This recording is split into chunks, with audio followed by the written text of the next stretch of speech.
Hello, everyone, and welcome to the Belong Collective special digital gathering. I don't know what we would call this. This was supposed to be happening on Sunday, May 29th, but we moved it to an online format like this for the purposes of giving us more space to talk about. Also, this week has been incredibly challenging for many of us. I don't know about you, but anger and grief have been pretty consistent this week, and we felt like we needed space on Sunday to process that as a faith community. And so instead, this Sunday we'll be talking about, or we already did talk about, maybe when you're watching this, gun violence. And we chose to put this conversation in this format. With that, I'm here with Alyson Wirt. My name's Justin Douglas. If you don't know the Belong Collective, this is being hosted by the Belong Collective. We are going to have 2 Sundays now, this one being digital and the next one being in person, where we talk about the difficult topic of abortion. Allie, how are you doing tonight? I'm okay. That's true. Like, that's the way to say it, right? Because I just want to be clear. Like, I think Allie and I are not okay coming into this conversation. This is not the mental place I think we wanted to be when we even, a month ago or whenever it was that we felt like we needed to have this conversation. Like, I don't think we could have envisioned the week of emotions that we've processed and pain that we've kind of just endured as we've, heard detail after detail after detail coming out of Uvalde, and obviously still freshly processing Buffalo. And it's just, it's challenging. And obviously our pain and our grief and our anger is not even close to what the families are going through. And so I say all this just to say, like, a few things. One, the reason we're having this conversation is because when things are in the forefront of culture, and it is being talked about, is in the consciousness of people, we feel like it is a great time for us as human beings processing something in our culture to consider what our faith might say about that, to consider if we do find the words of Jesus liberating for us personally, then what does that mean? How does this change or transform the way we see this? And so we're going to be doing that around guns and violence in our world in person. But here we're talking about abortion. And so I just want to say, we recognize this is an incredibly hot topic. And we also recognize that, like, many people are coming at this from different lenses and different experiences and different emotions. And so as we enter into this, we want to be clear, we're not going to be perfect. And that's not even just because the emotional state we're in. We're not going to be perfect because I think it's impossible for anyone to handle this perfectly. It is a challenging conversation to have in the midst of the polarization within our world. But in that, we're going to do our best.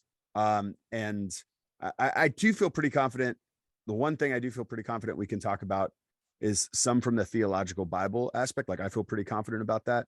But I also think we can just say, this needs to be a conversation. This doesn't need to be shouting from both sides. We need to be engaging and trying to find where conversation's possible. And I'm hoping as you listen to me and Allie have a conversation and talk about this, it might spark some thoughts to you about entryways for you to have conversations with people, or even just opportunities for us to be challenged. One thing I want to say is, we should be a community that embraces difficult conversations. Too many churches, I think, gather together on Sunday and it's all just fluff. I don't know how else to say it. It's just this, like, we're not going to talk about the tough stuff because that might make someone angry or something. Like, look, I don't want you to be angry, but I do want you to be challenged. And I think I've been challenged as I've been looking into studying for this on abortion, and I'm hopeful that you will be too. Allie, do you have any introductory comments before we dive into things? Just that we're not going to cover it all. Definitely. And that's it. It is 2 weeks, by the way. It's this week and next week will be a very medical perspective as we're interviewing a doctor, but yeah, there's no way we could handle it all. Like it's so multifaceted. Go ahead. Yep. Yep. That's pretty much it. Just that, and to kind of just echo your statements of like, gosh, like it's just been difficult. So like we're not going to come at it perfectly. I'm just like, I'm tired. Yeah. So Yeah. yeah, it's like my brain's a little bit fried even, like the other Yeah. day, like even I felt, I would say like almost physically sick, like just over the stress and like just Mhm. all of the news that you read and just trying to process everything that's going on right now. So, if I come across as tired or I look tired, it's because I am. I want to say one thing really quick before we jump in, and that is that maybe this conversation is not something you should be processing right now. Maybe you need to turn this off. Maybe you have processed way too much this week, and opening yourself up to one more deeply emotional topic is just not good for you right now. Turn it off. Like come back to it. It'll be here. It'll be here. Know your limits. And I say this as someone who often doesn't acknowledge my limits. Know when you need to shut off Instagram. That's not to say you're turning away from reality. It's just to say you're protecting your own soul. You can go back. Reality will still be there when you go back. Details will still be there when you're ready to emotionally process them. I don't think we should look away. I don't think we should be ignorant. But I do think we should process it in our own time and ability and what is most healthy for us. And so if this is something that you do not have the capacity to process right now, don't feel like you need to. Okay. That's just my caveat to disengage if that is what is most healthy for you right now. Again, it'll be here and you can come back. All right. Let me share my screen. We got just a little bit of like some prepared presentation-esque reality here. I just want to share this passage as we enter into this difficult topic. Rachel Held Evans, the late Rachel Held Evans, said this: imagine if every church became a place where everyone is safe, but no one is comfortable. Ooh, I like that. Imagine if every church became a place where we told one another the truth. We might just create sanctuary. And I think this is a really good quote, because for us, one of the things we've, I think at the Belong Collective realized is that like the church has not been a safe place, like for a lot of people groups, especially marginalized people groups. And we really feel like it is our call to be a safe place. At the same time, safe and comfortable are two different things. I think the uncomfort of handling challenging topics is actually where truth is found. And that's, I think, what Rachel Held Evans is talking about here. Like when we refuse to enter into the messiness of life and the messiness of many of these social issues for the sake of some kind of phony peace within our communities, we miss the opportunity to like put truth on display. What do you think about this quote? Any thoughts, Allie, before we move on? I mean, I just think it does ring true, like, or it's very relevant for the Belong Collective. Where everyone is safe but no one's comfortable piece. Yeah. Like that's something that I've always felt from the early days of being in this community, and that I've found is that I've often walked away with more questions than answers. Mm-hmm. But that has ultimately helped me grow in my perspective, in my grace. Yeah, just opening my mind instead of being so concrete, Yeah. thinking that my religion or my spirituality has to be so black and white. It is not that. So Yeah. it's definitely a community where we stretch one another for sure. Yeah, no, it's good. I have this centering prayer that I'm going to read just as we enter into this conversation. And again, I'm aware that we are all coming from various perspectives. And I do want to make it clear, like, all of those perspectives are welcome here in the midst of this conversation. So pray with me. Gracious God, we declare with our best intentions, we are trying to follow your way. During our fleeting moments of reflection, we find that often we make our own way. In this place and at this time, we recommit to patiently listening for your still small voice through the noise of our busy lives and our preset ideas. May your Spirit give us wisdom to discern grace and truth.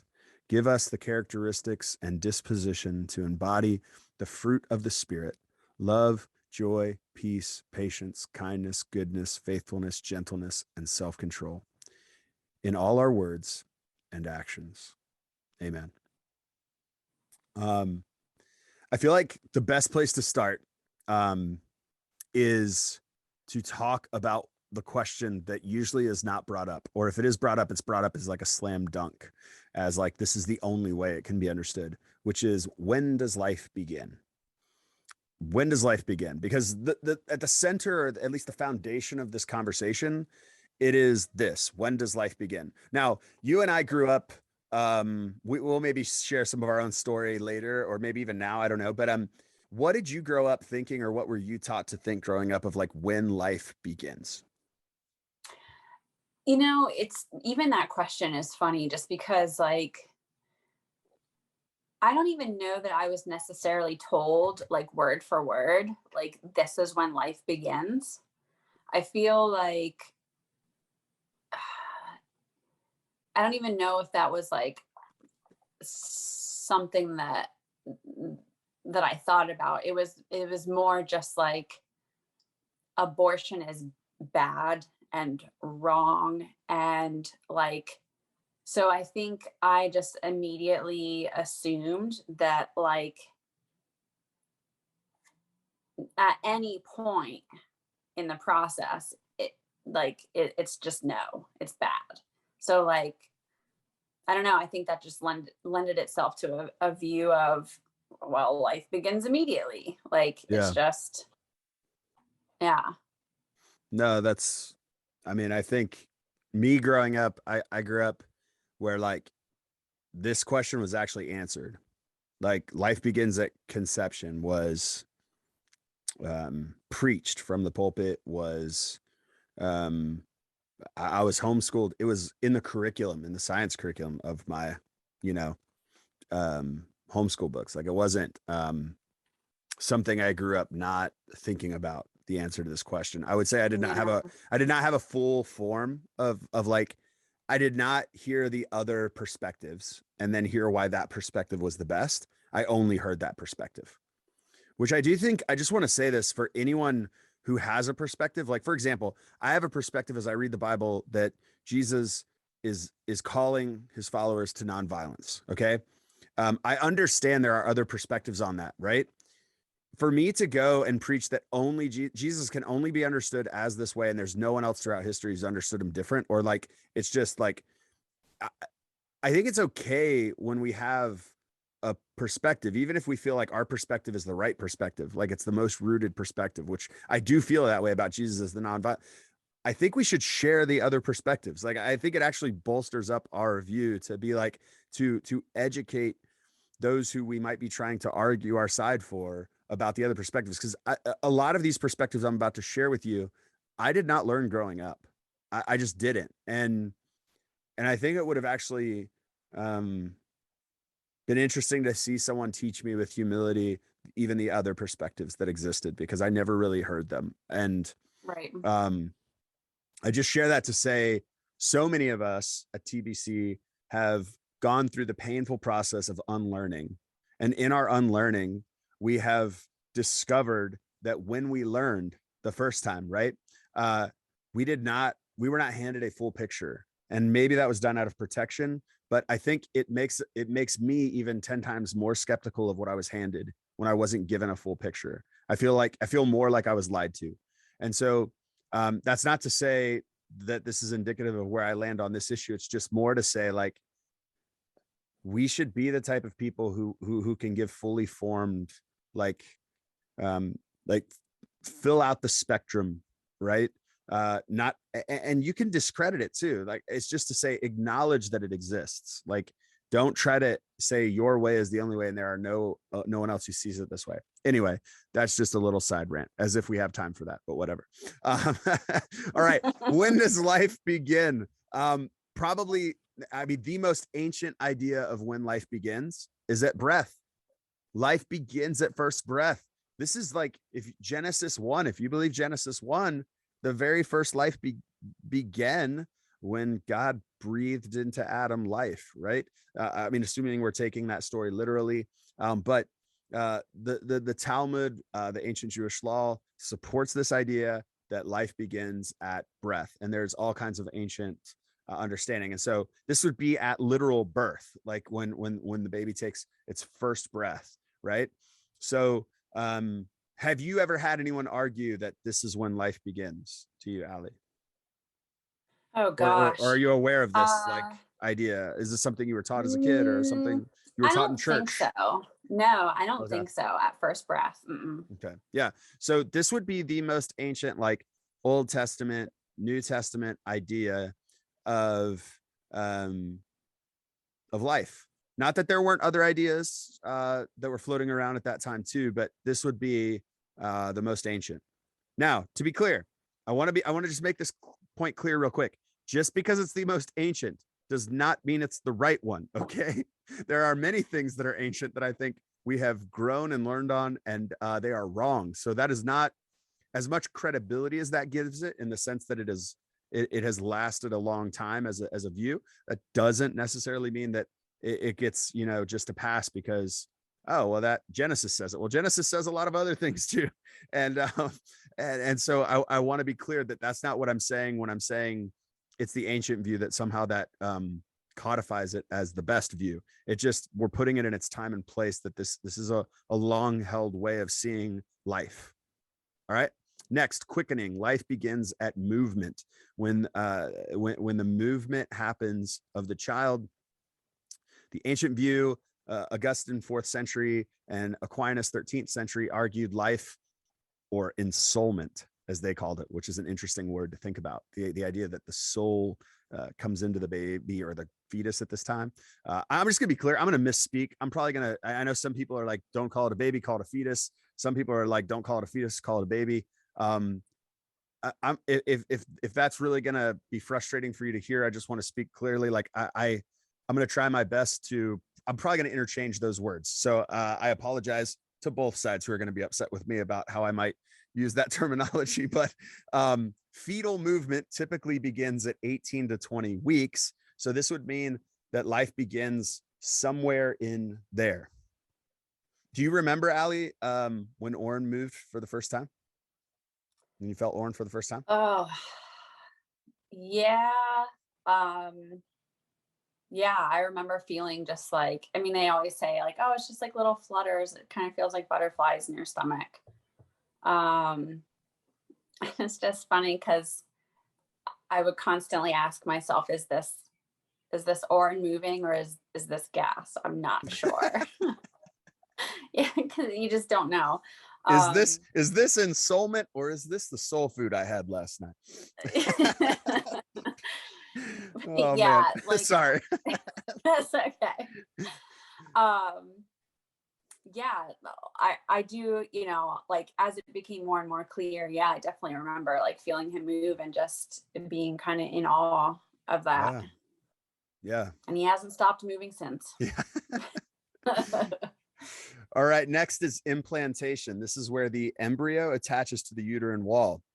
Now, this is a very modern view. This is not an ancient view because, believe it or not, and I learned this week, it was not till the 19th century that this was discovered, and we're still learning all kinds of details about it. Like, that's wild to me personally. I'm like, wow, okay, we didn't even know that this is what happened. But this would be by the 11th day after fertilization, the egg has completely embedded itself into the endometrium, assuming you know what all that means. That's sciencey talk, But basically what this means is that for people who would believe that life begins at implantation, something like a morning after pill would not be considered abortion, right? I think it's important as we think through these different stages of belief of when life begins, the consequences of what is considered abortion changes, right? What's considered ending a child's life and what's considered ending a fetus's life, right? Or just stopping the process of a fetus might be the better way of saying that, right? Feel free to chime in with the better ways of saying it, Allie, if I'm completely butchering it. But I'm trying to put these in context for why they matter, right? Because they do have the consequences of what you will then believe on the back end when this is your foundation. Finally, what most of us who maybe grown up in a conservative worldview have been told is that life begins at conception when the sperm joins the egg. This was a modern view in 1876. Oscar Hertwig published his findings that fertilization includes the penetration of the spermatozoon, great word there, into an egg cell. That's wild that we didn't really know that is what happens until 1876. And even then we had a very limited understanding of what was taking place, right? And this is something that, again, even in the last 20 years, science has advanced so much in what we know about this process. I mean, think of the advancements in even things like in vitro fertilization. Things like that have deeply advanced in the last 20 years. And it's a lot of the science about this process and how it works. And so what I guess I would say is the more science is discovering, the more we're learning.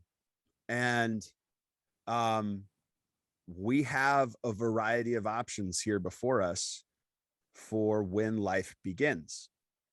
Do you have any more to say about these 4 options? And I would say, let me just be clear, there's probably more options than this. I'm just giving 4 kind of options because we have to kind of bullet point this. I'm sure there's some people who would say it's somewhere else even, but these are just 4 simple categories or buckets that we can kind of work with as potential foundations. No, I'm just trying to take in each one as you're saying them. I'm rereading them because I still don't, I mean, I don't have an answer for this. So it's just I mean, I can tell you, maybe I can't tell you. I was just going to say I can tell you what I don't believe, but then I'm just well, I don't Well, look, I think one of the things that to notice from this is that have we ever been told that this is just a black and white, super easy issue? It's just easy. There's nothing to really process here. You're either on one side or the other. And that is, I guess what I'm saying is when we look at that slide I just showed before of the 4 different starting points, right? There's some space between pro-life and pro-choice. You can be pro-choice, but also be I'm uncomfortable with I believe life kind of starts at quickening, when that baby starts moving, right? Or you could even probably the other one that I didn't include was you might say life begins when in our modern day, right? A baby is viable, a fetus is viable outside of the womb, that it could be kept alive outside of the womb without the mother's help in our modern culture where we have medicine and we have, incubators and we have ways that we can keep a baby alive, right, in that state. Right. So it might be I'm pro-choice up to that point, or I'm pro-life, but I don't really believe life begins until the sperm and egg come together, but then they implant on the uterine wall. So I'm 100% pro-life, but I don't believe life begins at conception. There's a lot of death if life begins at conception, because there's a lot that don't make it to the uterine wall. And if that's the case, I don't really have a problem with the day after pill, someone might say, because that to me is not considered abortion. That is considered that life has not begun. It's not considered the ending of a life. That those means would not be considered that, right? So I say this to say, if we've bought into the idea that this is the only way and this is the only way, I think we should recognize the spectrums that exist. Do you think that's fair to say? I'm a man, which obviously I should have acknowledged this right from the start. I, uh, I mean, you knew that, but at the same time, I should acknowledge my inherent ignorance in this conversation right from the start. In that, this is the consequences of whatever my view are on this will never be imported into my lived experience, which I think is important Right. to acknowledge. Right. I don't see myself as an expert on this topic, but I do think I've had a lot of lived experience in these conversations. Sure. Yeah. What do you have to say about the space between pro-life and pro-choice? Anything? I mean, it's, I just think that it's nuanced. Like, Yeah. I definitely, kind of two tracks to this. Just like in my teens, I remember, like, I was at a show of all things. A Like, I was punk at like a rock punk rock. show. Yes, Yes. I was at a punk rock show, and I remember this. I don't remember what organization it was, but it was a pro-life organization. And I remember just being curious, going up to the table and asking, what it was all about or whatever. And I bought one of the t-shirts and it said equal rights for preborn people. Mm, mm. And I was just like, oh my gosh, I never thought of it that way. Like, just because they're not born doesn't mean they don't have rights. Like, that's a human being, and like they have rights too. And that was that was probably the most tangible education, I guess you could say, was at a punk rock show at a nonprofit org table, That's where most selling of us pro-life t-shirts. that's where most of us were educated in reality. So I Punk, consider yeah, I punk rock consider the shows. amount of punk rock and hardcore shows, I usually, put those on the resume right above my degrees. So uh, Yeah. no, I mean, um I think that those slogans, like the one you just shared, along with others, can make us pause and be like, oh, what does that mean? Like that it's a reframe, right? It can, yep. I'm sure you at 16, 17, however old you were at that show, it was like a drastic reframe of like, whoa, I haven't thought about preborn lives mattering. Like Right. that is, oh, what do I do with that? Like, and it challenges you to actually do the thinking of like, when does life begin? Like you go back to the foundational question, right? And Right. and that, yeah.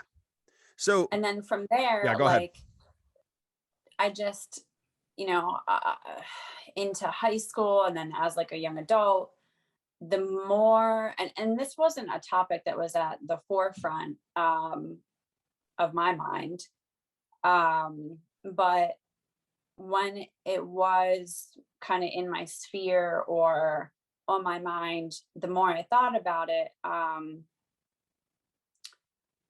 and of course, as I became sexually active myself, like, I thought about this for sure. um but I started to think about like situations where, like, what would I do? You know what I mean? Like, what would I, like, or what situations would this be okay in my mind, or whatever. And Mhm.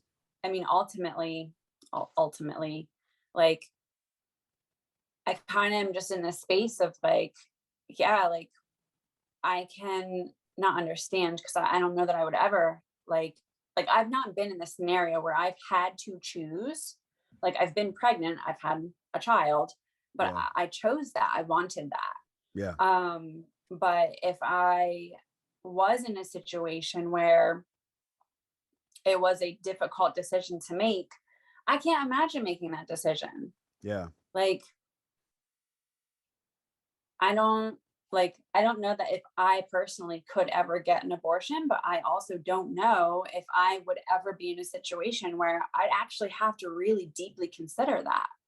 Yeah. And I know that there's a lot of people that are in positions or are in situations where they have to deeply consider that.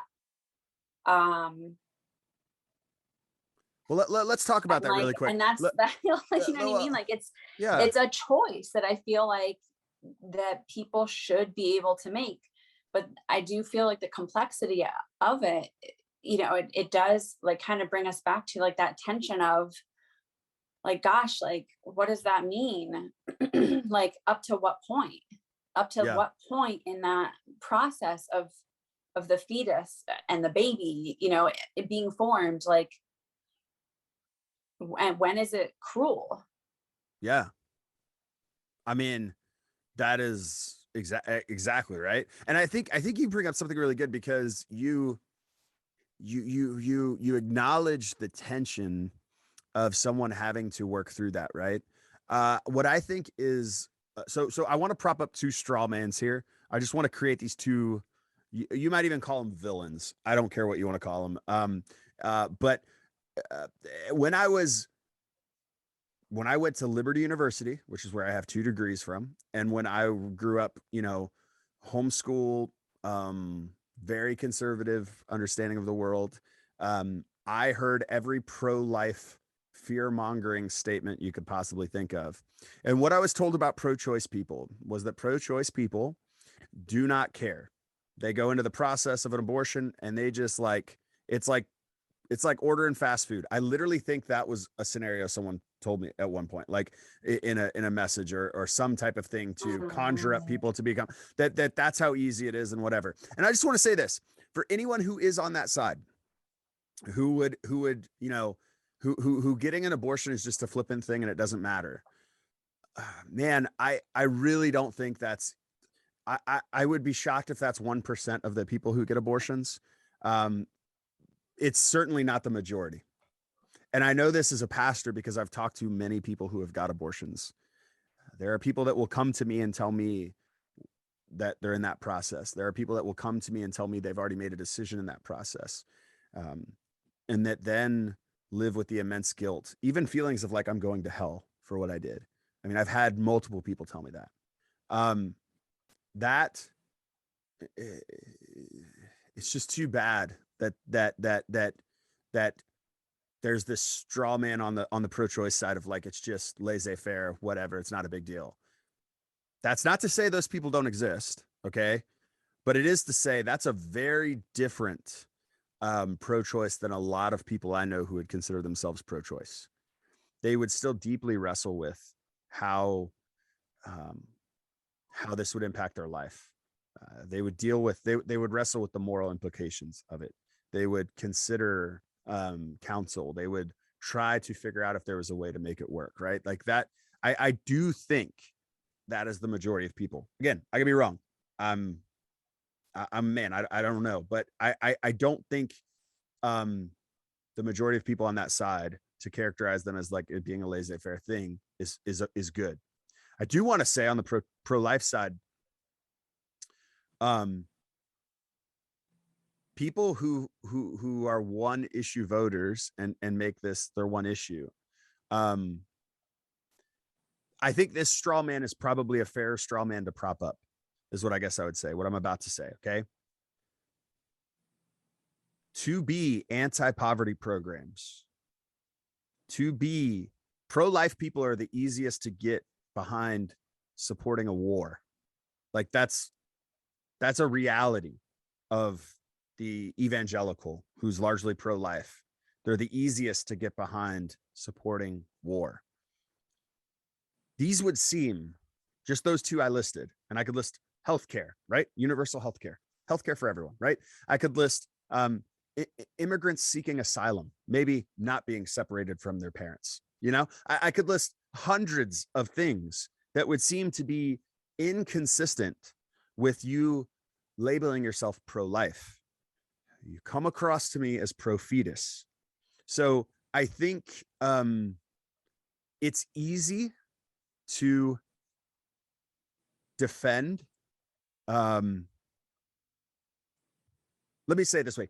Unborn people are an easy demographic to defend because they require nothing of you. They don't speak back. They don't, you can put words in their mouth, right? You can paint the picture. Loving people who are in poverty, people who are homeless, is challenging because they're drug addicts sometimes, challenging because they're alcoholics sometimes, challenging because they have criminal records sometimes. Loving immigrants is challenging because, first of all, the innate racism that most of us see the world through, there's a fear mechanism within us. How we move displaced people into our country in a way that enfolds them is challenging. This is a societal shift in a lot of ways. Like, I guess what I'm trying to say is, it is so easy to be pro fetus. It is so challenging to actually love real people with a, like, who can talk. It's frustrating to me. And again, this is a straw man because I know a lot of people who are pro-life who are also all about those other things. So I just want to be clear about that right now. And they would be pro-life at conception too. Like, they would be very staunchly pro-life, and they would also be about other people. And so I don't want to say that this is indicative of everyone. I do think that it has been more present in my life that I've known people that are like this, though. That this is an issue they can get behind, but some of the more tangible people that are ready and available for them to be served in their communities go ignored. Some of the policies that would have immense change in bettering people's lives in our world are not just ignored, but are actually like rallied against. And so I say that to say, we have to have a whole view of pro-life, like, and what that means. Like, 10-year-olds getting shot at school is a pro-life issue. Like, I'm sorry, if it's not for you, then you're not pro-life. Like, don't use that. Like, that's not okay. You're not consistent. So be consistent. Like, I'll get off my soapbox right now, but that infuriates me, because, again, I just think unborn people are an easy demographic to defend, and they cost you nothing to defend them. I don't know. And there's a lot of space between those two things I just mentioned, right? Like, the person who goes and gets a laissez-faire abortion and the person who is inconsistently claiming to be pro-life. But we have these two poles that we're kind of told that exist, like it's either or. Right. There's so much space between there. There's so much nuance between there. There's so much lived experience between there. And then there's the reality that maybe I'm not in the sense of like being a female, but maybe as a female, if I were, I might say I am ethically against getting an abortion personally, but I can see the societal reasons why it should be accessible and available. Like, that can also be a conclusion. So you can kind of have a pro-life ethic for yourself, but a pro-choice ethic for culture. Yep. That can happen. Like, I guess this is where I do think it's important that we don't miss that there's so much nuance in this conversation and so much room for us to learn from one another, so much room for us to listen to one another and not just shut each other off. Yeah, talk about that. I'm going to shut I'm going to stop the screen share if you have anything to say about anything we just said. Yeah, no, that's fine. Just an extra note, like how you were saying about being pro-life and like caring about those humans on the other side of being born, and that it's hard to love like actual people. And like, I just think of the person that is, on their way into their appointment to get an abortion. And like, how loving or how caring is it when you're screaming at that person, you know, like the protesters, you know, outside of a Planned Parenthood. Like, I just, like, You don't where's know the what love that for that person's person? you don't know what that person's going through. That person could have an ectopic pregnancy and be in a position where they are going to lose their life, like if they take this child to term. You don't know if that person was raped and is dealing with the trauma of being raped. Like, it pisses me off.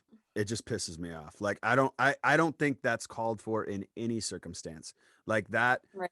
that is the utmost self-righteousness, to not even know someone's circumstance and to call them a murderer, to yell at them. Now, I will say there are a lot of people who also protest in a way at abortion clinics of support. And there are I wouldn't call it protest. I would call it, they are readily available for people to process what has happened afterwards and to be support for them. There are pregnancy care clinics that will say, we will do everything we can to cover the cost of your pregnancy, to be with you along the way, and to find adoption if that's something you desire. And we'll also be there to support you if you choose to get an abortion with whatever you need afterwards. Like, there are those places that exist. I will say that might be rare, but they do exist. I know people doing that work. But in that, though, you and I have probably seen more headlines of people protesting outside abortion clinics, not to mention Christians, and I put this in air quotes, Christians, who have been vigilantes and bombed and murdered like people at abortion clinics, doctors. Like, that is part of our history as a country. So like, acknowledging that, like, acknowledging the reality that someone saying they are pro-life bombing and killing people, just take a moment to process that. Like, it's not consistent, like it's in any way, shape, or form. Right. Um, the other perspective that I just kind of want to throw out there is like,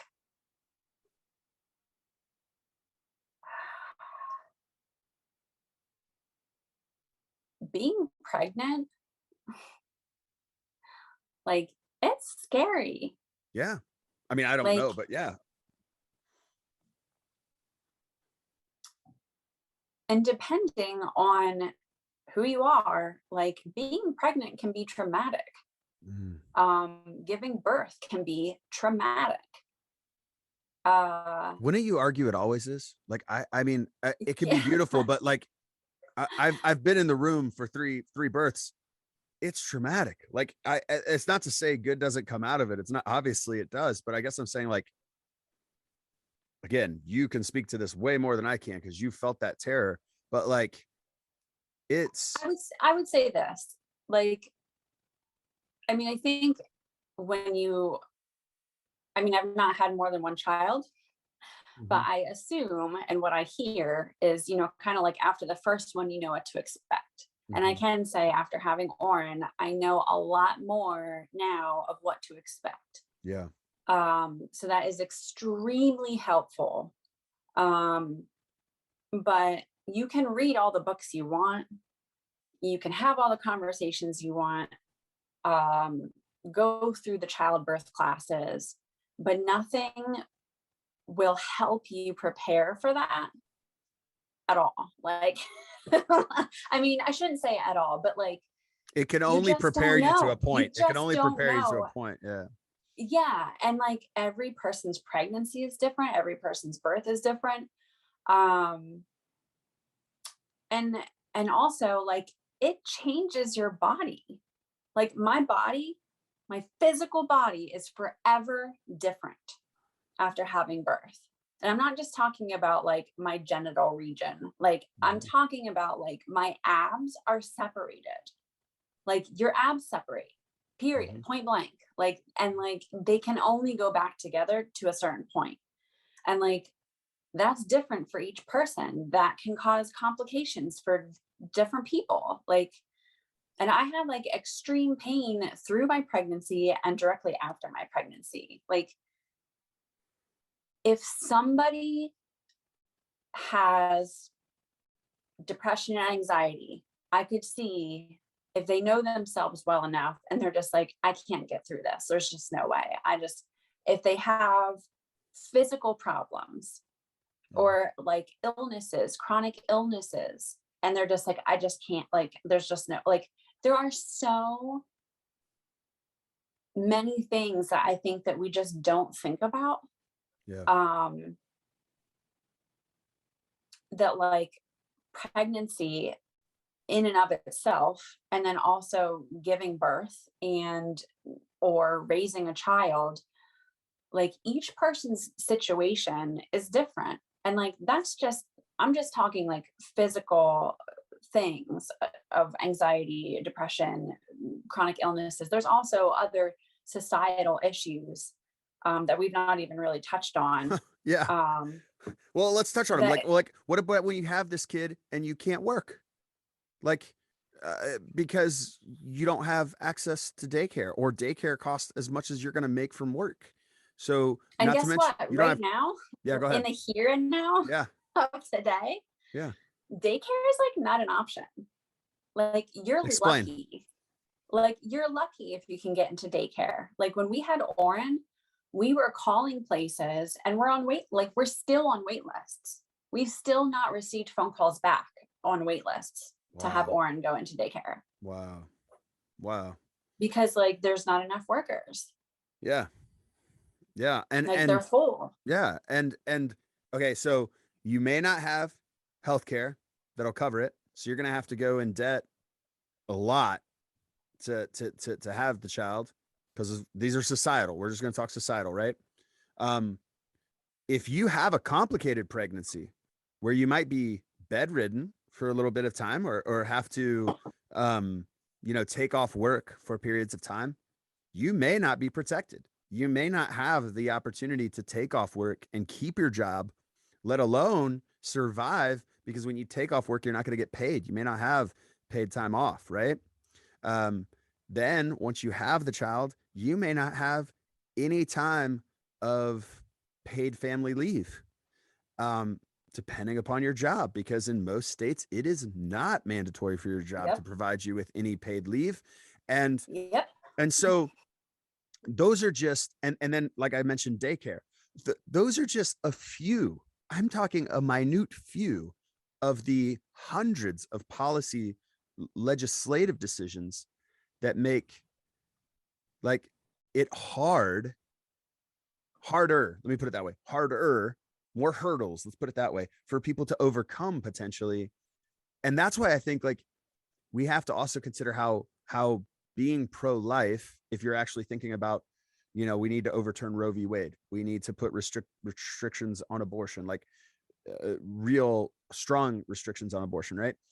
If you believe that, you should also be trying to create a society where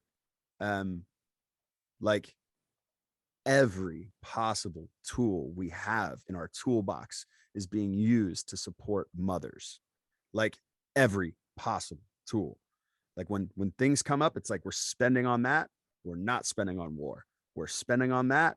We're like, you should be the very first party, the very first politician, if you are pro-life, to be advocating for systems that prop up mothers and give them absolutely every reason to want to have a child. And that is just not the case of the party and the politicians who so often support pro-life realities. Now, I want to make that clear. That's not the people as much, because I do meet a lot of people who are pro-life, but they are also pro many other things.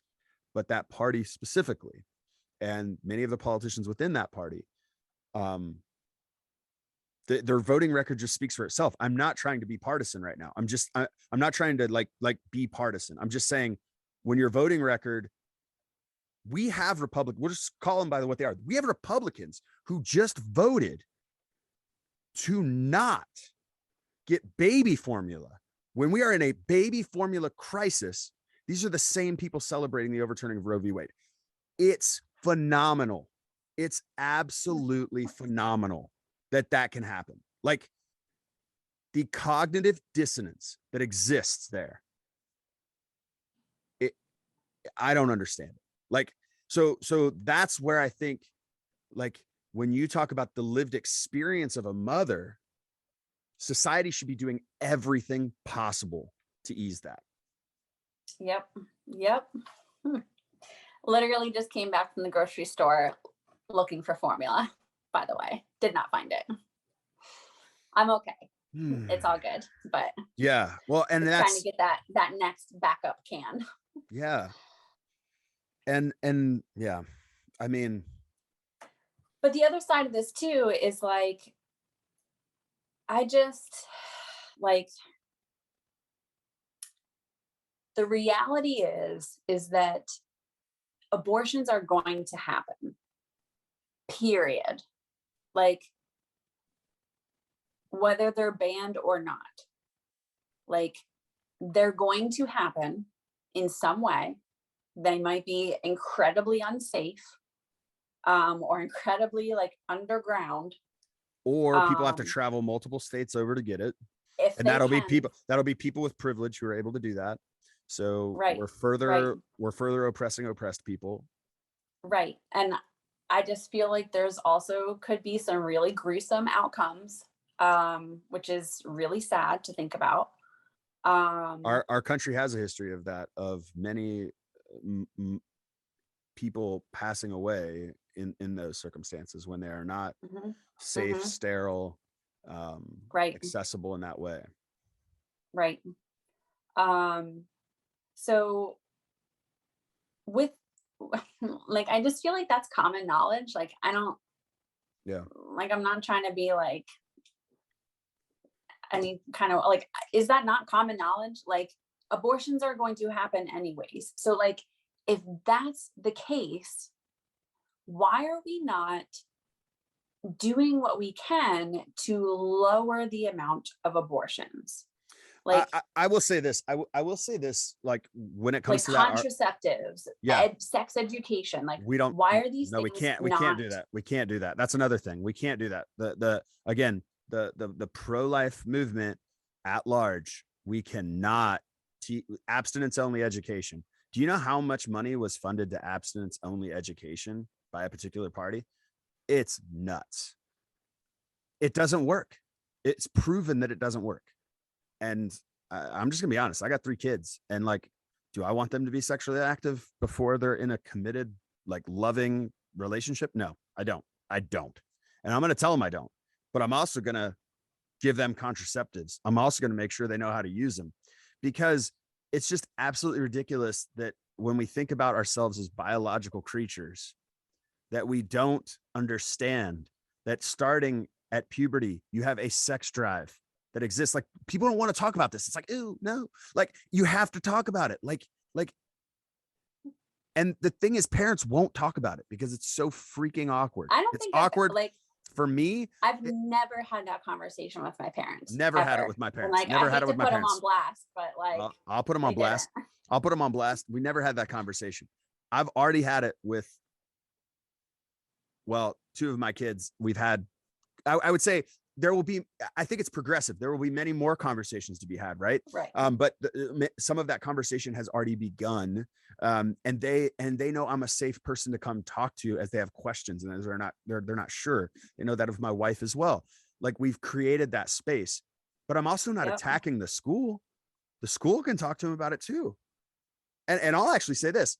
I was pissed at the school by the way they talked to him about drugs, because they talked to him about drugs and they put like marijuana on the same level as heroin. My daughter came home thinking like marijuana could kill her with one use. And I'm like, no, that is not okay. Because I think we should be giving kids fully formed ideas about drugs, about sex, about things that have risks. But I also think if you tell a kid marijuana and heroin are the same thing, when they smoke marijuana with their friends and nothing happens other than they feel happy for a while, they're going to jump right next to the next thing because you are a freaking liar. Like, so like, I think schools should be empowered to inform kids about basic realities within our culture, especially things that are dangerous, especially when parents largely are negligent even loving, concerned, involved parents like yours and mine, like, because it's awkward. They don't want to have the conversation. So like, let the teachers have it then. And if you don't want to, that's fine, but you better have that conversation then. And the thing is, like, contraceptives work. Look at this graph. Let me see if I can share this graph real quick. I don't know if it'll work. If I have it pulled up, I believe it's in my, here we go. It's in my Safari. I just got to pull it up. Hold on one second. Oh, it's going to take a second here. All right. Let me go back. Sorry. I'm jumping around. I'm terrible. Let me see if it'll work here. Okay, cool. All right. This is by Axios. Look at the like abortion rate among 15 to 44-year-old women by state. It's been on the decline from 1988 to 2017, consistently on the decline. Now, some will argue this is because of access. And I'm not going to say that's not the case in some cases, right? But even in every blue state that you see there, it's on the decline, where access is not prohibited based on laws, right? It's still on the decline. I say this to say the reason this is largely on the decline, or at least the reason I will posit, I'm sure there's a ton of other reasons, but one reason is that we stopped the idea of abstinence only education. Like, it's, again, been proven over multiple studies that it doesn't work. We more kids have access to contraceptives, not enough, but more kids do. Sex is becoming more something we can talk about more. So many of the unwanted pregnancies are being avoided.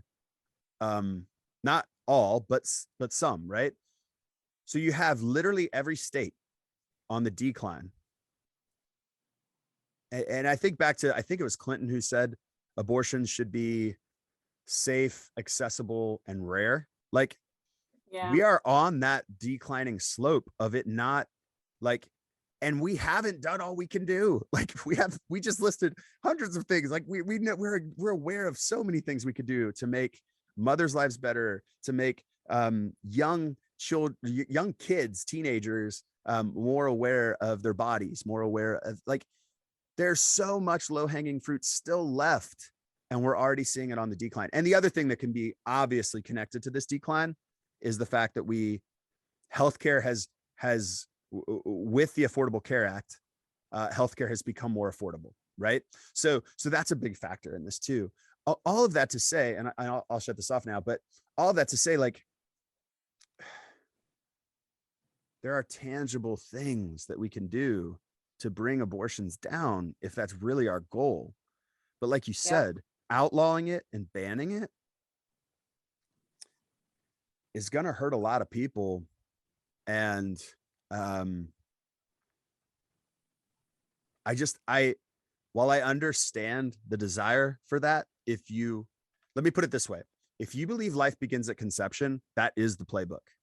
Like, that is a fair decision because you believe there's something right there that is a life and it needs to be protected. And you're making decisions based on your desire to protect that life.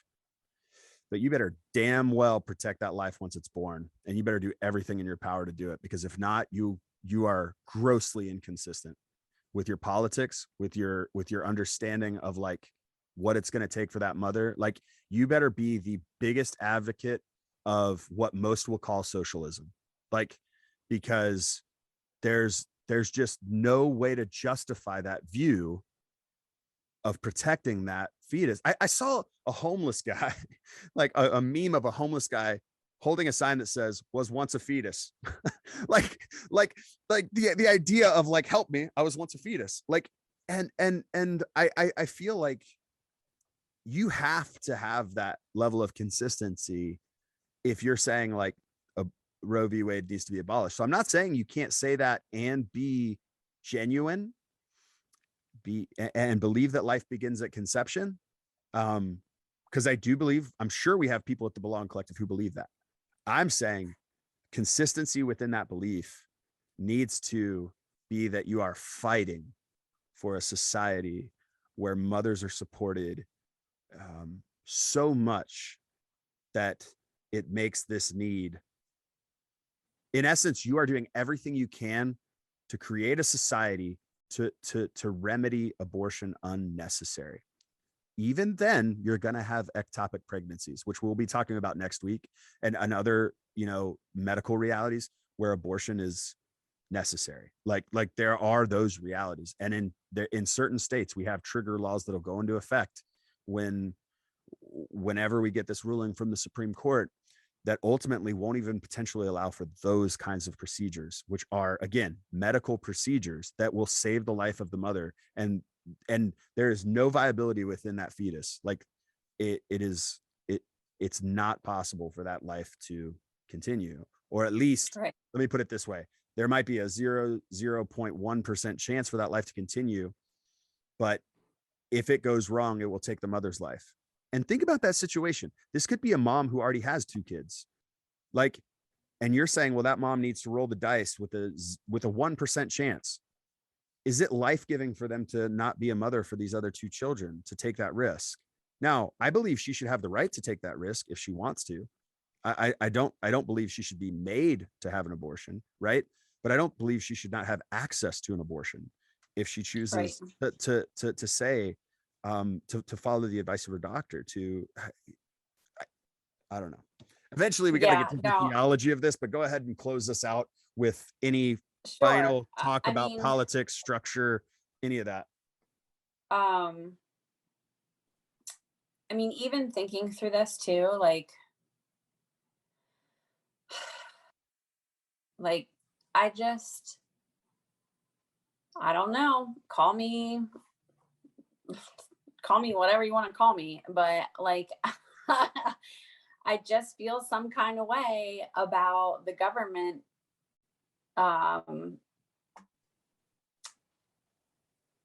telling me what I can and can't do with my reproductive system. Like, I don't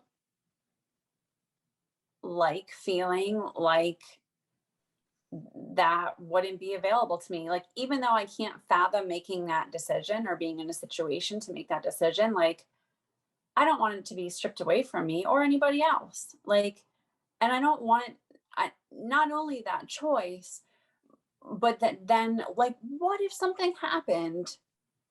God forbid, like, something happened where I was raped. Like,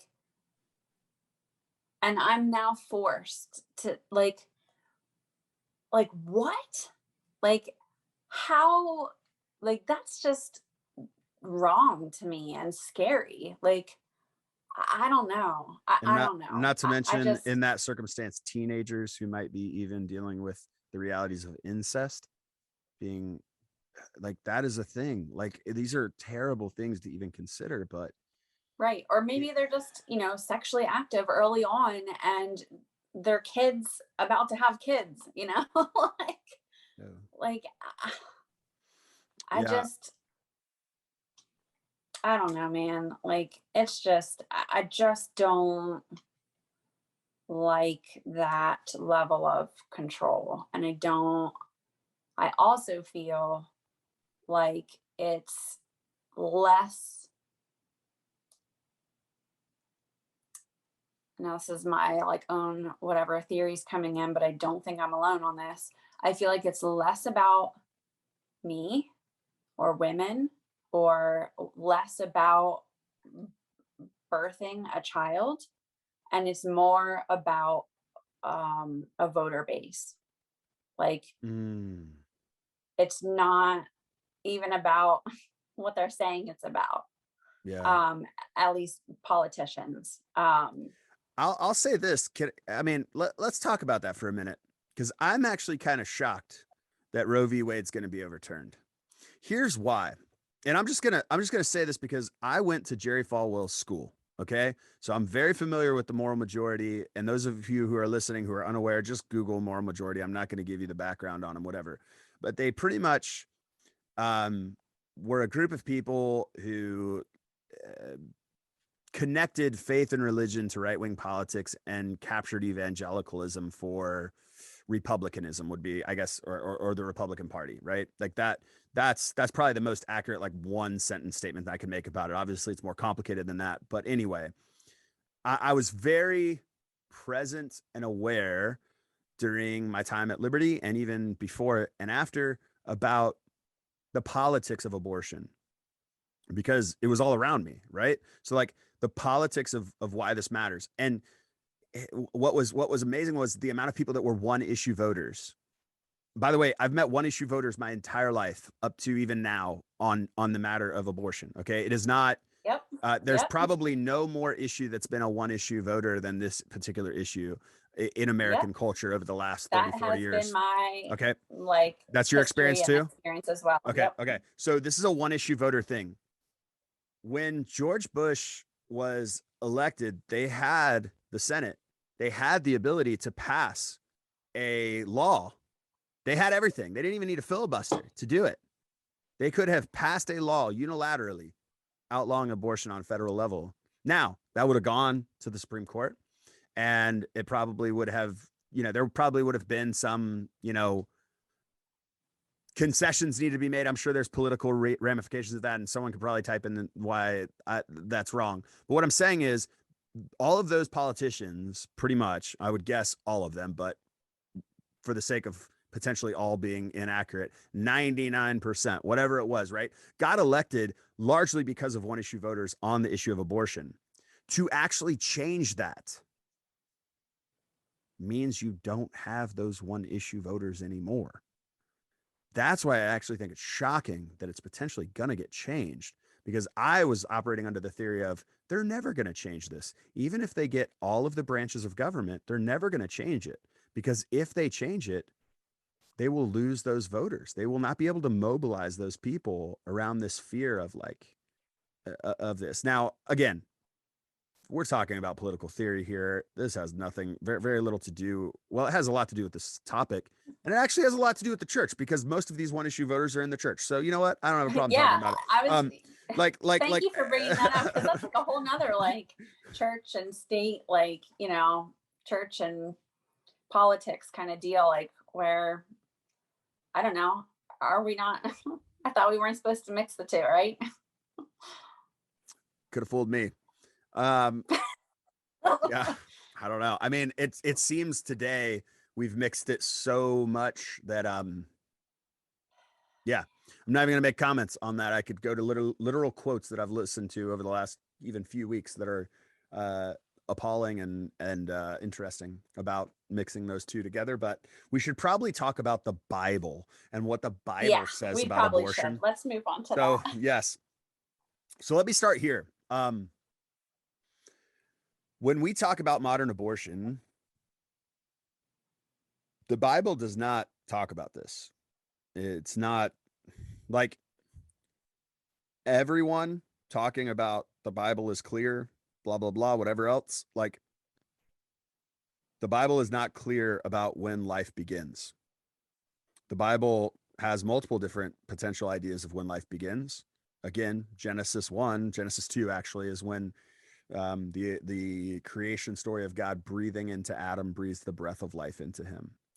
You have other accounts where breath is taken and life is expressed to be had, but you also have when you have babies leaping in wombs is what's said, right? And it's representative of life being inside the mother, right?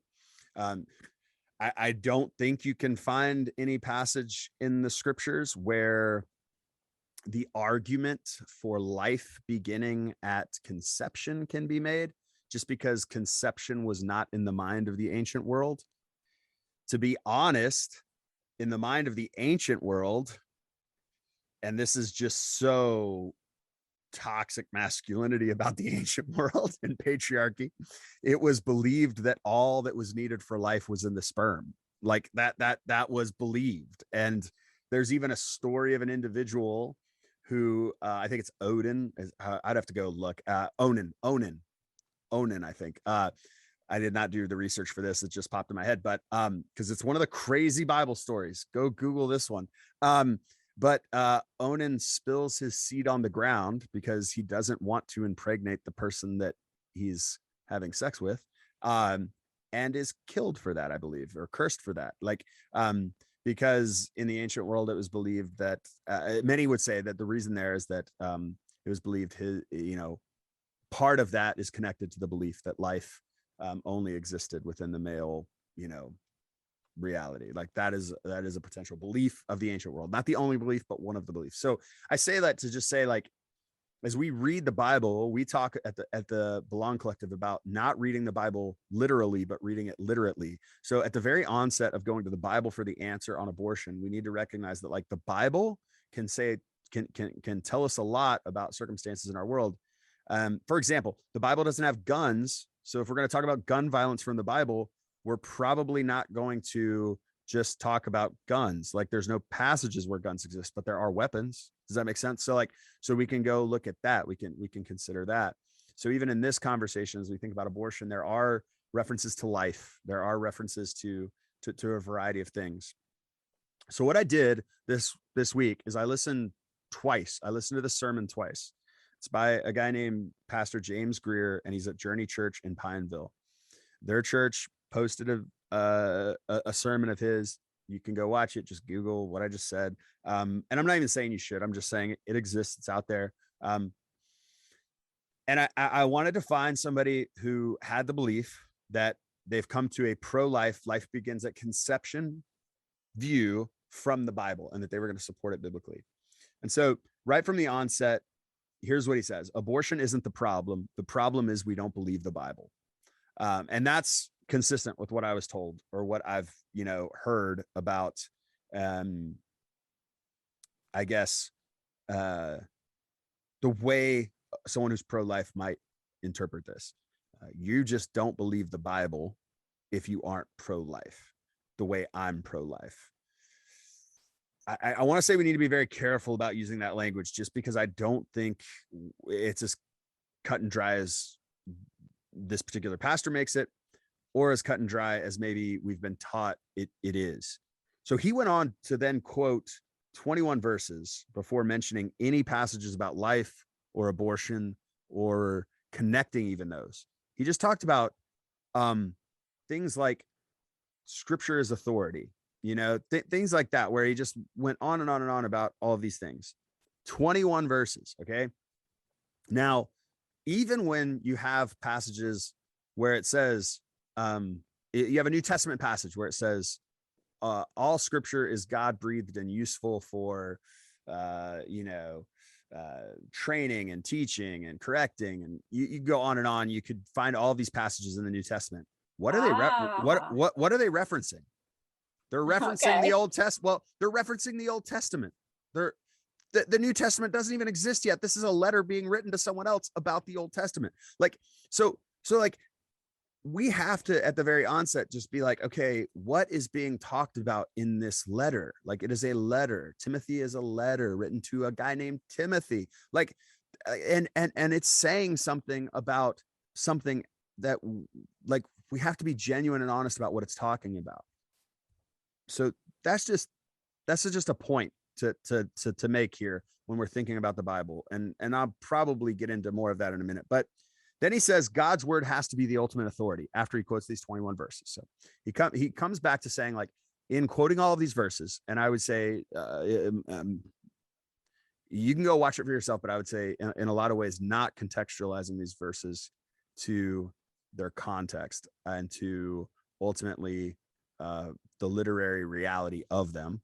He says God's word has to be the ultimate authority. Then he says, here are some passages in the Bible on abortion. I want to read these passages to you, and I'll let you determine what, if anything, their references to abortion. Up to you. So we have Psalm 139, 13 through 16. Apologies. Here we are. For you created my inmost being. You knit me together in my mother's womb. I praise you because I am fearfully and wonderfully made. Your works are wonderful. I know that full well. My frame was not hidden from you when I was made in the secret place when I was woven together in the depths of the earth. Your eyes saw my unformed body. All the days ordained for me were written in your book before one of them came to be. So this is like a passage, you might say, about destiny, right? Obviously, this is a reference to a womb, God knitting together, in this case, David, because this is David who's writing this, and he's writing it about himself. He's talking about himself, that God knit him together in his mother's womb. In essence, that God was active in that process, right? Can you believe that and be pro-choice? I would say, I mean, when you read the whole passage, like it does strike me a little bit like where it's saying, like, before I was even fully formed, you knew all the days of my life. Mm-hmm. Like you knew all of what was going to happen. So to me, that kind of points to like, well, you'd have, like, if God knows all of the days of each being's life before or as they're being formed in the womb, Mm-hmm. like, then that would, to me, my logic says that that means that they would then be born. Like, Born at conception or at being in the womb I connected to mean, the uterine wall, that's the other side of the or at, argument though, like, too. well, that's what I'm trying to say. Like, Yeah. there is a way then to be pro-choice and even take this passage literally the way you just took it. It is actually a song being sung by David. So there's a poetic element to this, right? That is true, but is it factual? These are two different things, right? Truth Right. doesn't have to be factual. We can say something that is true, that connects in a deep way, that is true, but it is not necessarily factual. For example, this gets into the conversation of open theism. Oh man, we're going deep cuts right now because I did not plan on getting into this, but you brought it up when you kind of like, even like, we're like, okay, this is kind of, so teased it out. Yeah. does God know all of your days? Does God know exactly your destiny? Or is there a myriad of possibilities? Open theism would say there's a myriad of possibilities. You can study this. Anyway, one of the most interesting passages about this in the Old Testament is that Hezekiah is the king at the time, and God sends the prophet to tell Hezekiah to get his house in order because he's going to die. And Hezekiah cries out to God and says, give me more time. Give me more life. I don't want to die. He was really sick at the time. And the prophet comes back and tells him he's not going to die, that God has in essence extended his life. Well, which was true? Did God, because it kind of makes God a moral monster if he coerced him into that prayer. Like, you're going to die. I know you're not going to die because I know you're about to cry out to me, and I'm going to go ahead and give you a few more years, but I'm going to tell you you're going to die. And that's going to make you cry out to me. Like, you see what I'm saying? Like, there's a little bit of an element of like interesting, questionable Right. understanding there. So does God know that, or did God change his mind? Like that becomes the question of like, well, God doesn't change his mind. Well, it seems in that story, the story literally says God changed his mind. That's the literal what it says, right? So I just say this more to say, like, I do think there's room here for a conversation. I also think David's poetic song shows that what is in the womb is sacred. Like, there's something sacred happening in the womb that can't be ignored. So, this pastor is pointing to this passage, and I would say it is a valid passage to go to because what's happening in the womb is sacred. Like, David sees it that way. This is Psalms. This is, music in poems, and it connects to a deep truth. And I think that deep truth is what's happening there is sacred. And that's why I struggle personally with it being a laissez-faire thing, because I think it should be a challenging decision. Maybe not if the medical realities are you're going to lose your life. Maybe then it's not as challenging, but I do think it should be challenging because I do think what's happening is sacred. Like, it's this tension that I live in, and I don't live in it nearly as much as you or women do, but I do see a sacredness here. Right. But when life begins is not answered in this passage. That is not answered. So I think that's really important to acknowledge that, like, David would not have had an idea that life begins at conception, because conception would have been something David even had knowledge of. Does that make sense? Yeah. Okay. Jeremiah 1:5. Let's see if I can get there. Jeremiah 1:5. Before I formed you in the womb, I knew you. Before you were born, I set you apart. I appointed you as a prophet to the nations. This is, again, a passage of destiny, similar to the last one of Psalm. I would argue these are both speaking very much about characters of the Bible. Like, right. Like, it's very individual. It's very individual. Yes. So this is your go-to graduation card, right? Before, like many of the Jeremiah passages, Jeremiah 29:11 is the one. Here, let's go to Jeremiah 29:11. This is my favorite, like, misquoted passage. We're just going to just do anything I think about right now, because this, again, was not something I was thinking about. But I do think it's important to say these passages of destiny are often not acknowledged as being for a specific individual. Like, this is the passage in Jeremiah 29:11. I guarantee you've heard of this passage. For I know the plans I have for you, declares the Lord, plans to prosper you and not harm you, plans to give you hope and a future.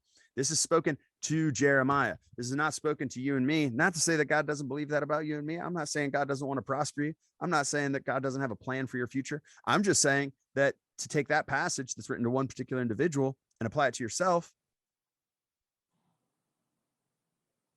I don't know. Like, I don't think that's the way that passage is, in its literary context, meant to be taken. I think it's meant to be taken as that was spoken to a particular individual. And I think here, before I formed you in the womb, I knew you. And it actually, knew you, the Greek word for knew is chose. So, like, I chose you. In essence, you are the chosen one. You know what I mean? And this is very important when you read the Old Testament, like the idea of God choosing people, like all through the judges, all through the king. Like, you just have, well, not really the kings, but all through the judges, as there's this propping up that God is doing of particular individuals to lead Israel. Prophets are being propped up. Moses. Right. I mean, you have all these, and the origin stories of these people need to be rooted in the reality that God chose them. That is super important. Right. So we are at Jeremiah 1:5. The book is opening. It's the opening of the book. We need to emphasize that God chose this individual before they were even born, right? So I guess I would say even the David passage and the importance of David, I think the David passage has more than this, but I would say both of them are speaking very individually and very much propping up the destiny of these individuals. Would you hear the same thing? I would agree with that. I mean, theologically, like that, if that's theologically what's happening, and you're the, I'm not an expert. No. Don't put that on me. Don't put that on me, Allie. No. All right. Luke 1:41. We are in the New Testament now. This is the first New Testament passage, which I think is very important, because I'm going to show later why I think we need to be cautious how we read the Old Testament, even those two passages we just read. Okay. But Luke 1:45 or 41 is the first time that we've heard from the New Testament about this. And here's what it says. When Elizabeth heard Mary's greeting, so this is when Mary is being shipped off to be with Elizabeth, because she's pregnant and she's not married. So she goes to be with Elizabeth. Okay. When Elizabeth heard Mary's greeting, the baby leaped in her womb, and Elizabeth was filled with the Holy Spirit. In a loud voice, she exclaimed, "Blessed are you among women, and blessed is the child you will bear." And it goes on to talk more about how the baby in my womb leaped for joy. She expresses that to Mary, that when she arrived, the baby in her womb leaped for joy. So the idea of a baby leaping for joy in your womb, again, nothing said here of autonomy, but in the Right. sense that the child, has that, but the idea of a baby being connected to Mary in a way that would cause them to make some type of decision to leap for joy. I mean, I guess there's something mystical happening here, right? Like, let's just acknowledge it, assuming this story is, happened, which I have no reason to believe it didn't. I mean, this is, if you're going to accept the Bible, you better accept miracles, because if not, you're just going to twist yourself in knots. So the idea of like something sacred happening where like, and I would also say the baby leaps, and maybe Elizabeth prescribes meaning to it, right? Like ascribes meaning to it. Like she puts meaning on this, and not that it's not meaningful, not that it's not the Holy Spirit at work. It's just to say this happened. So what I guess I would say is like, does that say anything about when life begins? Not really. It doesn't have any, it's just saying a baby leapt in her womb, right? Now it is, Right. I think it is to say, I think Elizabeth and Mary would both believe life was in her womb. Like Right. their worldview, that baby has moved, that fetus has moved, fetal movement has taken place. In my opinion, Elizabeth and Mary would both believe life is happening there. The idea of aborting that child to them in their worldview of the first century would be, I think, considered murder. Unless, again, I'm not a scholar of like the Roman understanding of abortion at that time or that, but I guess I would say like in the Jewish context, I don't, while they might still be beliefs that like life begins at breath, I don't think they would be advocating for the abortion of a fetus that's moving. Does that make sense? Right. Yeah. Because obviously they see something sacred in it. Right. Okay. So I'm trying to be as fair as I can to this guy, even though I do disagree with a lot of what he said, or at least let me put it this way. The way he said it being like, there is no other way of interpreting it. That's kind of how he really posited these passages. But I do think these passages give us some meaning like that we Right. can't ignore. Right. Right. So like, it's hard to like take these passages that like I don't think you mean for this. No. Maybe you do. I don't know. I don't mean to look at these passages and kind of like cold-heartedly pick them apart. You know what I mean? It's not to say that being pregnant isn't special and that there's a sacredness to it or whatever. Like, it is special, and it is like, I mean, I'm sure who are you speaking with next Sunday? Like, Dr. Danielle Prentice. yeah, like she might even have something more to say about the science of even like the miracle of even becoming pregnant, like just like the reality of that. Of all that has to go right for that to happen. Yes, Right? yeah. Yeah. But like, and it's not like these passages aren't beautiful, but I'm wondering if, like, as we're talking about them, like they're not specifically addressing abortion, and I feel that when you put all of them together, you can kind of use the emotion or the specialness of it and make your own conclusion to say, this is so special. Why are we allowing abortion? Like, God's word is authority, and his authority is showing us how special this is. The answer is no. Like, you cannot abort a child. That is a great segue into what I want to do next. But I got one more passage they quoted that I want to cover that honestly isn't any different than what we've covered, but I want to just be, I didn't want to present the pro-life side as someone, or at least the pro-life that life begins at conception, as someone who believes less and less in that.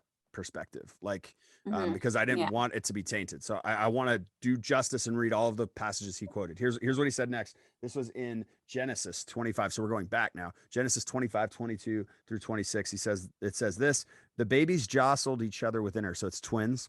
And she said, why is this happening to me?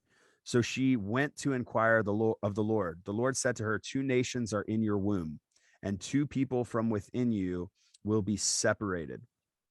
One people will be stronger than the other, and the older will serve the younger. When the time came for her to give birth, there were twin boys in her womb. The first to come out was red, and his whole body was like a hairy garment. Awesome detail. Okay. So they named him Esau, which Esau means hairy. And after this, his brother came out with his hand grasping Esau's heel. So he was named Jacob. And Jacob means he grasps the heel. That's what that means. So if you're named Jacob, that's what it means. Congratulations. Isaac was 60 years old when Rebekah gave birth to them. And we could go on with the story. That's where he stopped. Okay. Again, this is a birth story. This is an origin story. This is an origin story about two brothers who are going to be at odds with one another. And them being, so like, it's foretelling that. And by the way, it's being written at a time. This is being written down at a time when that story is already over. So we're back. We're going, like, imagine you're telling the story of your great, great, great, great grandfather, right? And you know all the details of the story. You might say, wow, from birth, that person was like we say this about LeBron James. From birth, he was destined to the NBA. Like at 5 years old, Yeah. you saw this kid hold a basketball. Well, not really. If you would have blown his ACL out at 18, like, not really, maybe not would have been destined to the NBA. We know now he was destined to the NBA. Like, we know for sure that's a reality. There's hundreds of other athletes who have been destined to the NBA in high school and had injuries or realized they can't be. I guess what I'm saying is we can easily see a narrative in David's story, in Jeremiah's story, even in Esau and Jacob's story, that can be narrativized going back, right? And that's not to say it's not true or it's not meaningful. It's just to say that's how you write a story. That's how you communicate truth to a people who are now divided, and you give them the origin story of that division. And then Right. you say, God was part of that. Now, whether God was actually part of that, or whether you're reading into it at the very end that God was part of that way before they were even born, that God in essence divided them for the purposes of who knows what. But this does again show movement in the womb. She felt it, right? That's meaningful. That we're seeing that in the scriptures, but it's not nothing we don't know from just science and from the reality that you already said in this pod or in this message, like, or this, whatever this is, interview, that that you felt movement of Warren, right? Like, yeah, I would guess all of the moms who had successful pregnancies in the ancient world felt their child move in their womb. That's not, you know, specific to just Elizabeth who felt that movement, or specific in this particular case to Rebecca. You know what I mean? So yeah, so those are all of the passages he shared. And then he said this statement: I gave you enough scripture, you can read them and prove God's truth.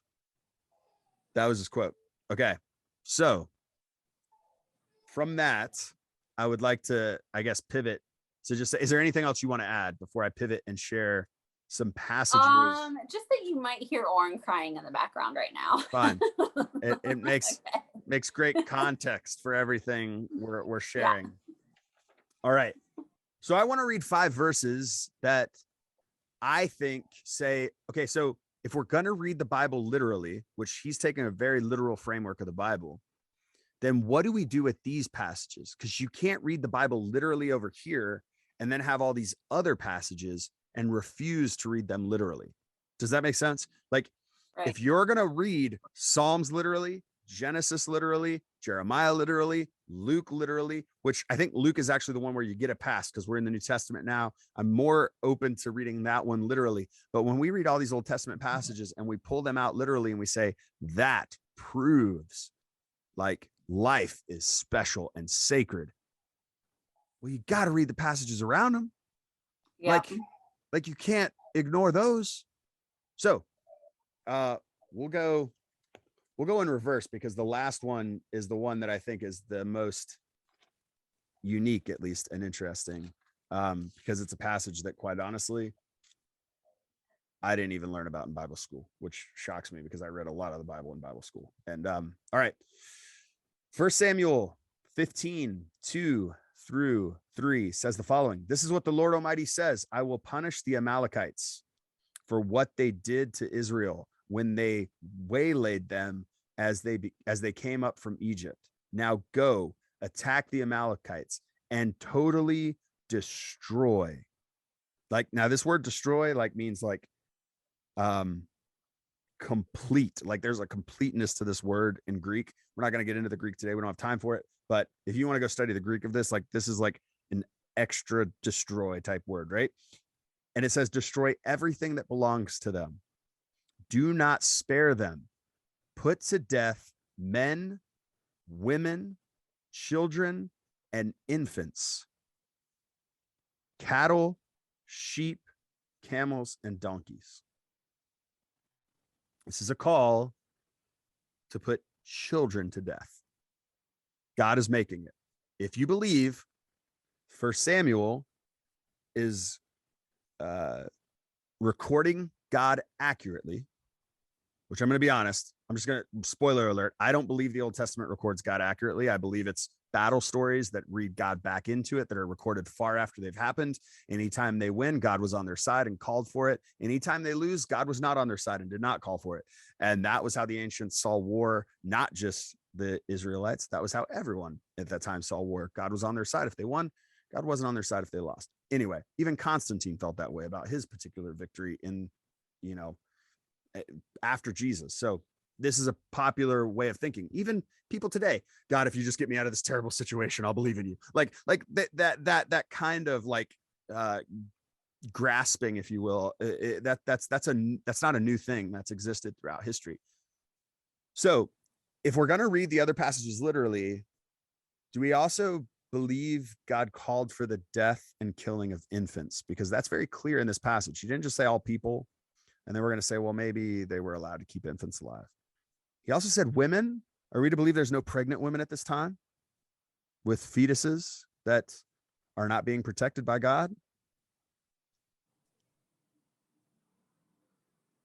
I can quote so many passages in the Old Testament, far more than he quoted, that express the womb being a sacred place, that would express it being violated by God's own command.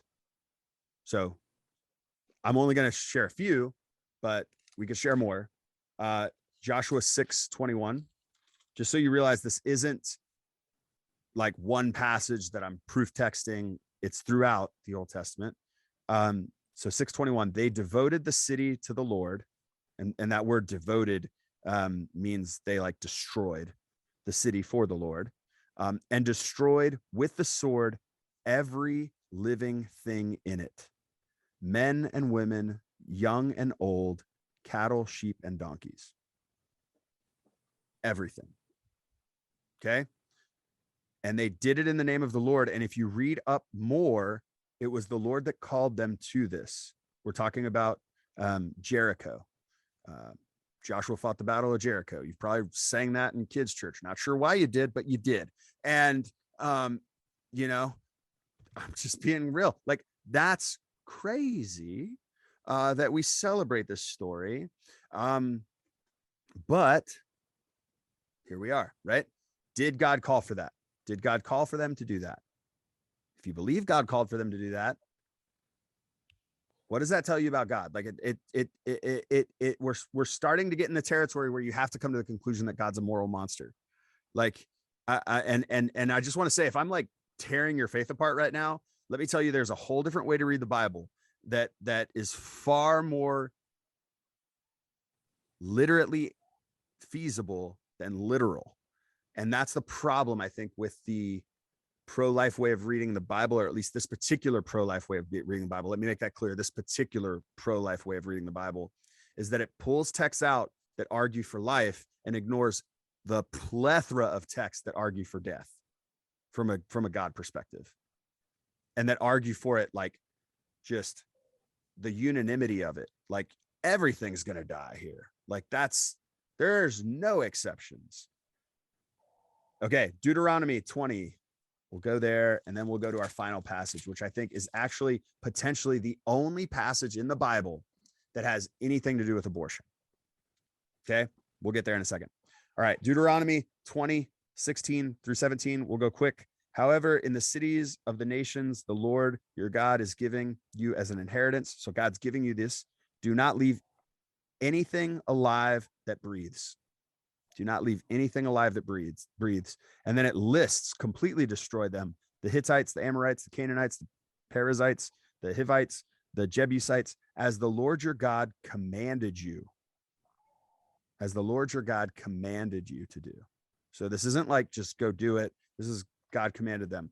Then in the same book, in chapter 21, it tells you what to do if you have a rebellious son. Allie, sounds like your son's crying in the background. Sounds pretty rebellious. What do you do with a rebellious son? Well, if a man has a stubborn and rebellious son who does not obey his father and mother and will not listen to them when they discipline him, his father and mother should take hold of him and bring him to the elders at the gate of the town. They shall say to the elders, this son of ours is stubborn and rebellious. He will not obey us. He is a profligate and a drunkard. Then all the men of his town shall stone him to death. You must purge the evil from among you. All Israel will hear it and be afraid. This idea of you stoning your child, taking your child to the gate and stoning him. And that this is like God's command to the people. So just right there, all of those passages, I can make an argument if I want to proof text all those passages that God has no regard for life. Like God clearly, or that God only has regard for Israel life. And you can even argue he doesn't have that because these are kids that are rebellious that get stoned. Like we just have to be more faithful to what the Bible is and isn't, which is what drives me nuts.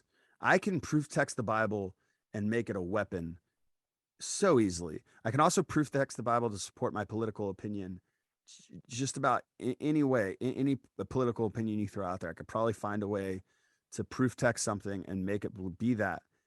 So I'm not saying the Bible is pro-abortion. Like that's not what I'm saying, because I really don't think you can prove that in the Bible. I do think the Bible is very deeply concerned about the oppressed. And I do think we have people who are oppressed, and Jesus deeply I would cares also about them. say, Go ahead. I feel like there's far more stories about God being gracious to people who are struggling. Yeah. Or who have failed. Who are facing tough things in their life. So like, I don't know, that would be, part of my argument biblically anyways. Yeah. Now, the final passage we're going to read today, which I think is probably the only passage of abortion in the Bible, was something I never learned. Like never. This is in Numbers 5, starts at verse 11, goes to the end of the chapter. And I'm just going to read it straight. And you're going to be like, what? That's in the Bible? You might even go grab your Bible and be like, Justin's lying. That he read that from somewhere else, because I was shocked. Okay. Numbers 5, verse 11. The header for it is the test for an unfaithful wife. Now, really quick, this is going to be the most misogynist thing you've ever heard. I just want to get that out of the way right away. This is going to be maybe even like you're going to hate the Bible after this, but contextually speaking, again, these are flawed people putting God's name on things, in my opinion. Okay, here we go.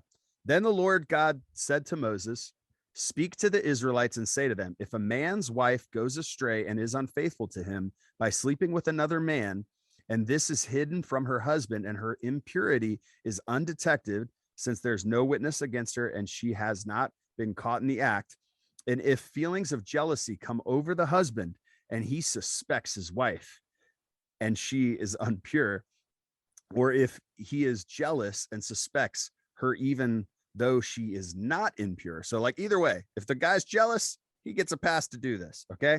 Then he is to take his wife to the priest. He must also take an offering of 1/10 of an ephah of barley flour on her behalf. He must not pour oil on it or pour incense on it, because it is a grain offering for jealousy, a reminder offering to draw attention to the guilt. Okay. Set up crazy, right? Okay. You'll see. Okay. Here we go. All right. Go on. Go on. The priest shall bring her and have her stand before the Lord. Then he shall take some holy water in a clay jar and put some dust from the tabernacle floor in the water. After the priest has had the woman stand before the Lord, he shall loosen her hair and place in her hands the reminder offering, the grain offering for jealousy, while he himself holds the bitter water that brings a curse. So the water that's in the clay, he's holding that while she's holding the offering. Then the priest shall put the woman under oath and say to her, if no other man has slept with you, and you have not gone astray and become impure while married to your husband, may this bitter water that brings a curse not harm you. But if you have gone astray while married to your husband, and you have defiled yourself by sleeping with a man other than your husband, here the priest is to put the woman under the curse of the oath. May the Lord cause your people to curse and denounce you when he causes your thigh to waste away and your abdomen to swell. Okay.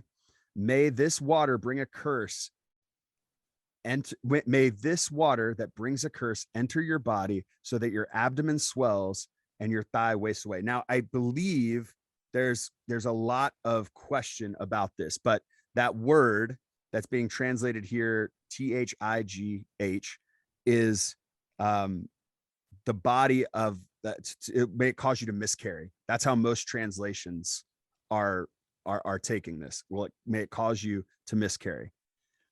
Then the woman is to say, amen, so be it. And I'm not going to keep going. You can read the rest of it. It's a law in this particular passage in Numbers. Again, I could keep going because there is more here. We've gone way longer than we planned on going. But the struggle I have is that the way this is framed for a biblical literalist, or someone who reads the Bible more literally, however you want to call that, is that the Lord said this to Moses. Hey, Moses, this is what you do when a woman is suspected of cheating, as she may have become pregnant by someone who is not her husband, which is a big deal in the ancient world because your lineage matters, right?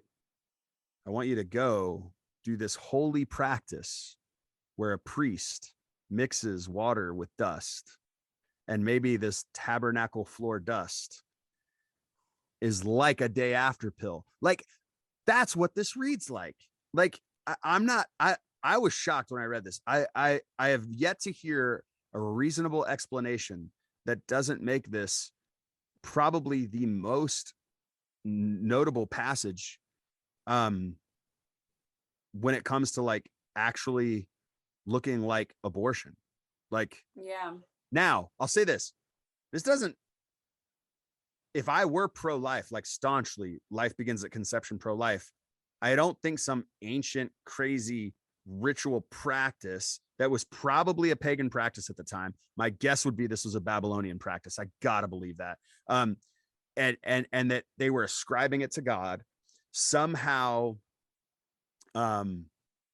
impacts my view of it doesn't impact my view of when life begins, is what I guess I'm going to say. Like, this doesn't, science has far more to say about my view of when life begins than this passage. But I will say this: if you're going to quote David literally, you're going to quote Jeremiah literally, you're going to quote the other ones literally, you got to quote this one literally. Like, you can't then say, well, this one, God doesn't mean what God means there, but you said God means what God means over here. So which is it? Because it seems like God's picking and choosing which children to bless, because some children are apparently going to be miscarried, not just miscarried, but miscarried on the tabernacle floor. Like, this is a spiritual practice, like, of abortion, of miscarrying. Like, I was never taught that, never taught this passage. I was shocked when I read it. This is my first time hearing it, so Yeah. And again, I just want to be clear. If you're listening to this and you're like, oh my God, I can't believe the Bible anymore. I still do believe there's a way. Well, first of all, you don't believe the Bible. You believe in Jesus. And if you do believe the Bible, you should stop believing the Bible, because we don't follow the Bible. We follow Jesus.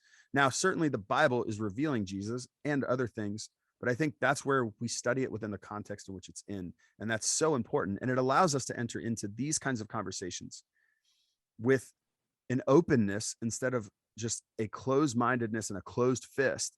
Because Yes. if we see everything the way, for many of us, we were taught growing up, we were taught to read the Bible, it is going to reveal gross inconsistencies, and it's often going to lead us away from the way of Jesus, because none of what we've read here looks like the way of Jesus. Like, that is not, I cannot see Jesus arguing for anything we just read there. The Jesus that advocates for a woman about to be stoned, for people to put their stones down, like that's someone who's advocating for someone who has been caught in adultery, not someone who is accused of adultery, but someone who is caught in the act. He advocates for them to put their stones down. And he says he doesn't condemn her and for her to go and sin no more. Like, that sounds like Jesus to me, not this. So I follow Jesus. I don't follow the Bible, because if I follow the Bible, I don't know what to do with numbers, and my faith is destroyed. Like, and I'll be honest, there was a season where my faith was destroyed because that's how I was taught to hold the Bible. But I will say, if you're going to hold the Bible that way, you better hold it consistently that way. And you just can't with this passage. So I say that to say there's a lot more theological flexibility here than you and I were probably handed growing up, or at least me, coming from a far more conservative background and then also going to a conservative Bible school. There's a lot more like space between, right? It's not to say the Bible can't be taken to be a thing that promotes life. It's not to say that when we look at Jesus, Jesus is the great promoter of life, right? But what's challenging is this pastor did a whole thing on pro-life and didn't quote Jesus. Think about that. Like, if I'm going to do a whole thing on pro-life, I'm going to start with Jesus. Like,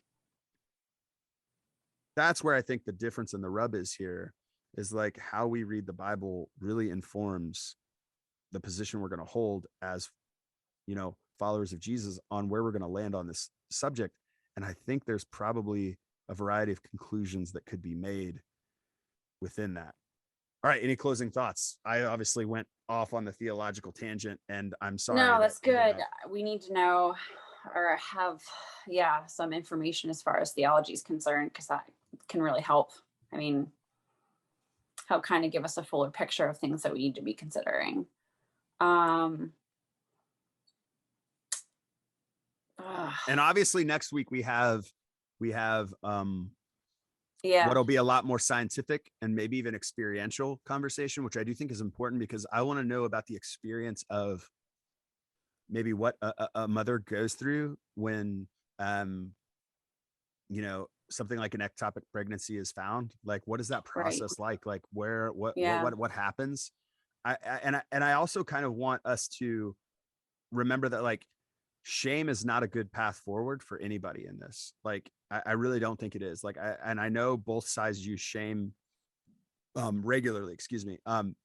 But I just don't think that's the way for us to hold this. And that's kind of what I'm trying to reveal with the Bible, whether I did that well or not, is just to say, like, when there's no clarity, the fruits of the Spirit should be the things that guide us: love, joy, peace, patience, kindness, goodness, faithfulness, gentleness, self-control.